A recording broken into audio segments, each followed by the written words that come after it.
Fala, tricolores! Torcedor do maior do Brasil, campeão de tudo, beleza? Bem, pessoal, hoje eu vou trazer aqui para vocês aqui uma notícia interessante de São Paulo.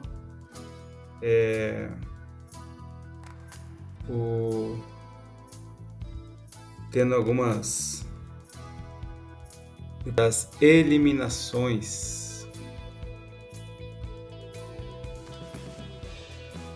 Falar para vocês aqui o quanto de dinheiro que o São Paulo deixou de ganhar se fosse campeão dessas duas competições, né? São Paulo perde até 223 milhões de reais com as eliminações das Copas Libertadores e Copa do Brasil.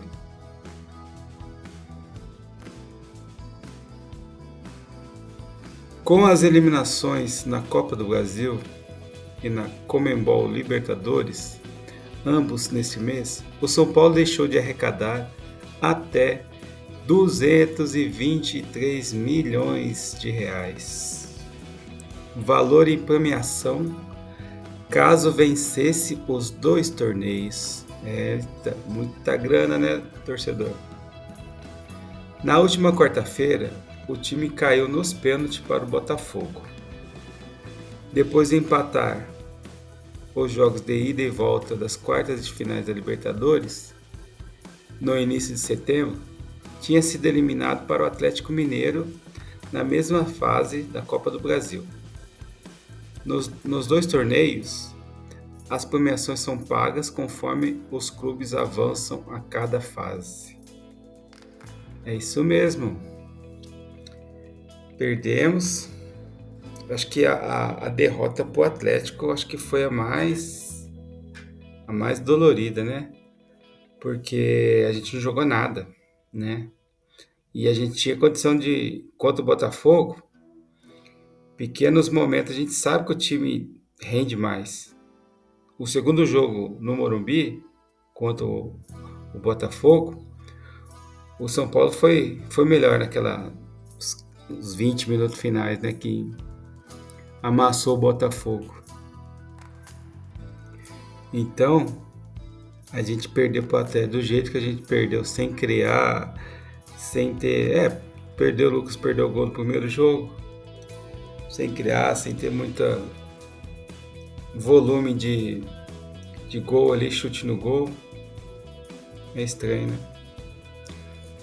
A Conmebol paga 2,1 milhões de dólares, isso em reais dá 12,7 milhões de reais para o semifinalista. O vice-campeão leva mais 7 milhões de dólares, que dá em torno de 38,8 milhões de reais, enquanto o campeão fica com mais de 23 milhões de dólares, que dá cerca de 127,7 milhões de reais para a Libertadores. Somou cerca de 38 milhões por seus resultados na fase de grupo e nas oitavas de finais. Na Copa do Brasil, os prêmios são os seguintes: 9,45 milhões ao semifinalista, 31,5 milhões ao vice-campeão e 73,5 milhões ao campeão da Copa do Brasil. Nesse torneio, o clube arrecadou cerca de 10 milhões por ter chegado até as quartas de finais. Isso, né, fora a bilheteria, né? 10 milhões de reais na Copa do Brasil. Para comparação, o São Paulo informou em seu balanço financeiro publicado em abril que em 2023 arrecadou 259,4 milhões com direitos de TV e premiação. Uma boa grana, né? O time foi campeão da Copa do Brasil. O jogo contra o Botafogo, na última quarta-feira, bateu o recorde, né, de torcedores no Morumbi. Foi cerca de 61.329 pagantes. Isso gerou uma renda de 2,7 milhões de reais para o tricolor paulista. Então, quer dizer, aqueles 10 que ele pegou mais o jogo de ontem, deu 17, quase muita grana, né, o torcedor? É isso aí, gosta do nosso conteúdo?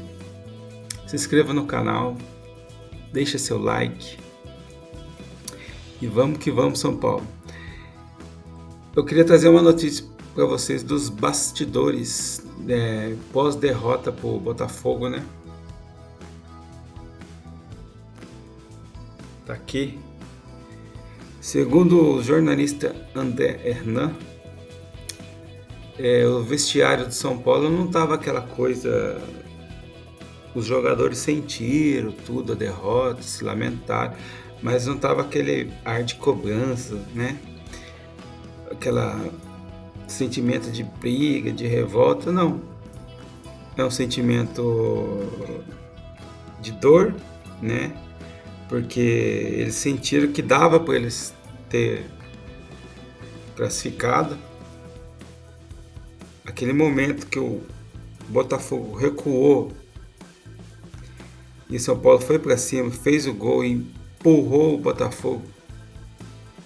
Aquele era o momento. Pena que teve aquela palhaçada lá de segura a bola, a gravata.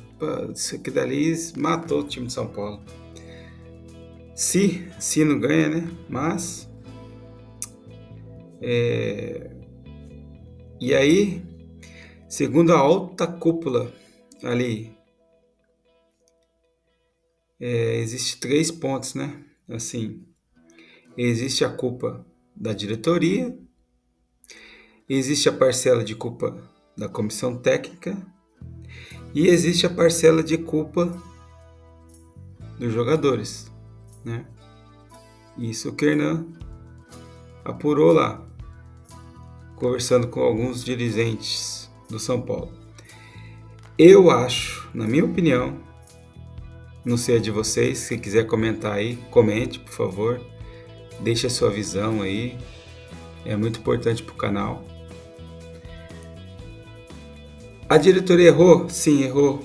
Contratou alguns jogadores, assim, que infelizmente não jogou. Contratou, mas não colocou para jogar. Exemplo. Isso aí já vai mais para a parte técnica, né?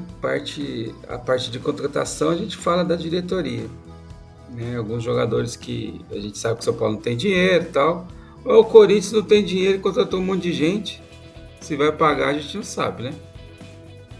Mas como que pode o Corinthians quebrar, devendo, perder patrocinador, escândalo na polícia?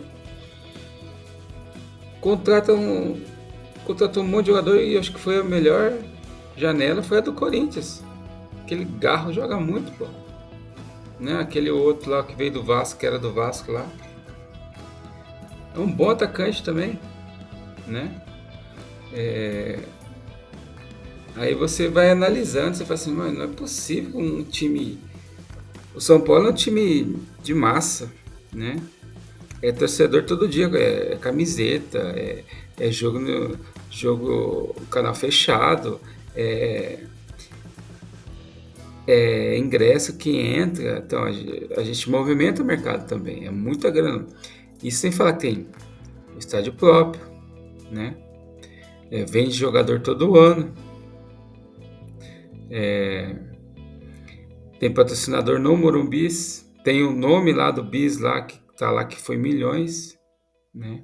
Tem os patrocínios de camiseta, tem os patrocínios de campo em volta ali do campo, tem os camarotes VIP lá, tem alguns camarotes que são, enfim, é muita grana, é muita gente mamando na teta de São Paulo aí. Enquanto a gente não tiver uma diretoria que queira arrumar a casa, e porque a base do São Paulo revela jogador todo bom. Tem o William Gomes aí que já vale uma bala já. Então, se a gente não tiver uma diretoria profissional igual teve o Palmeiras, igual teve o Flamengo, os presidentes que queiram acertar essas contas aí, cara, porque assim, pelo tamanho do São Paulo, essa dívida que ele tem toda vez fala que é 800, 600 milhões e tal, meu, 4 jogadores da base bem feitinho aí, paga a dívida, mano. Entendeu? Diz que tem um jogador aí, o maior artilheiro da base do São Paulo. 17 anos.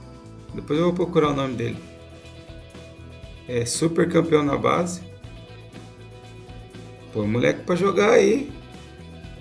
17 anos, já aguenta o tranco. E falando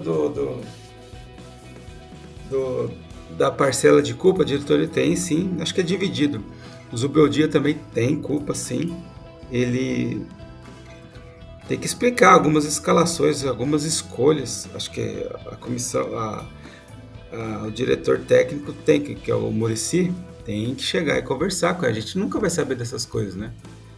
Mas eles têm que conversar, tem que cobrar do treinador também. Ele é funcionário do clube. Ele tem que dar satisfação. O Muricy é multicampeão em vários clubes. Campeão do São Paulo, no Palmeiras, no Santos, no Fluminense. Tem condição de chegar e chamar para conversar. E por que você escalou o Lisieiro? Por que você não colocou o Jamal? Por que você não colocou o Longo? Né? São coisas... Porque desde aquele jogo do Vasco lá, que São Paulo tomou um vareio lá, né? São Paulo só estava numa competição, ficou 10 dias parado e foi tomando. Então, tem que... E tudo isso é técnico. Tem que ser questionado. Não é que o Zubeldia não está fazendo um bom trabalho. Sim. Mas ele tem que ter a cobrança da direção, sim. E aí vai descendo, né? Cascata. Tem que começar lá em cima até chegar no jogador. Mas aí havia aqui eu vi aqui em alguns programas de televisão, né? O pessoal falando que a diretoria do São Paulo vai começar a renovação depois do Brasileiro. Eu acho que não. Eu acho que eles já tinham que começar a partir de ontem, né? Porque o ano não acabou ontem. O São Paulo tem metas ainda esse ano. O São Paulo tem a obrigação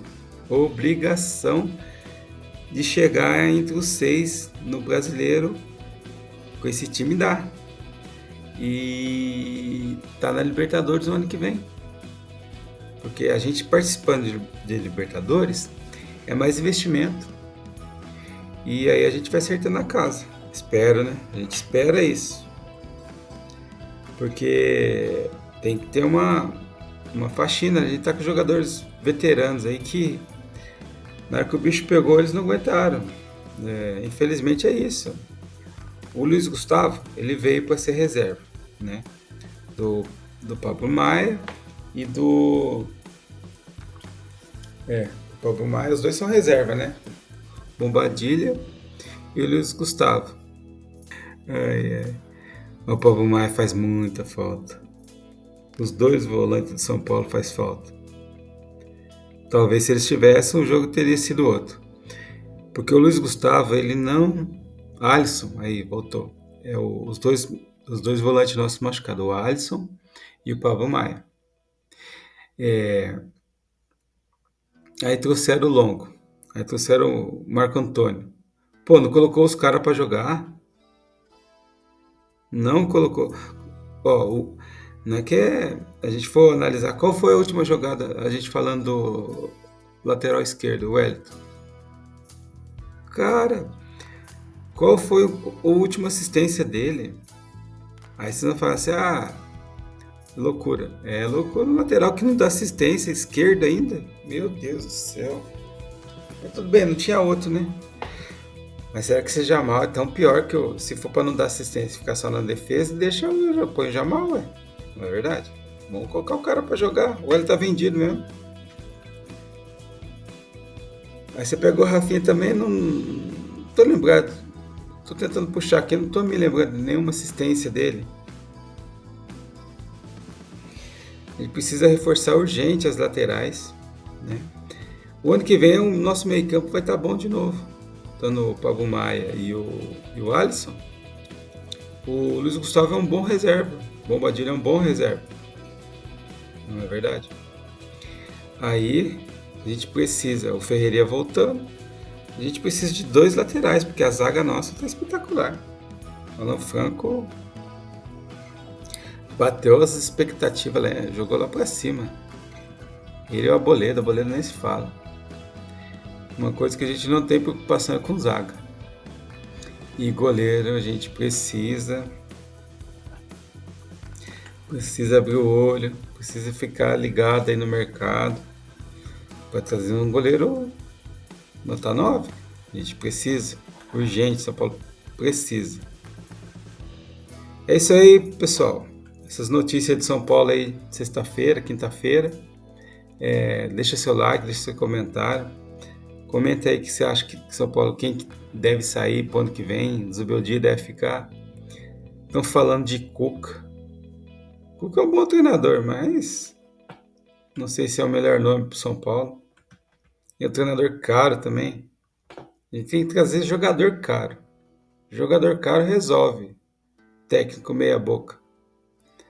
Beleza? Falou, tricolores. Até o próximo vídeo, se Deus quiser.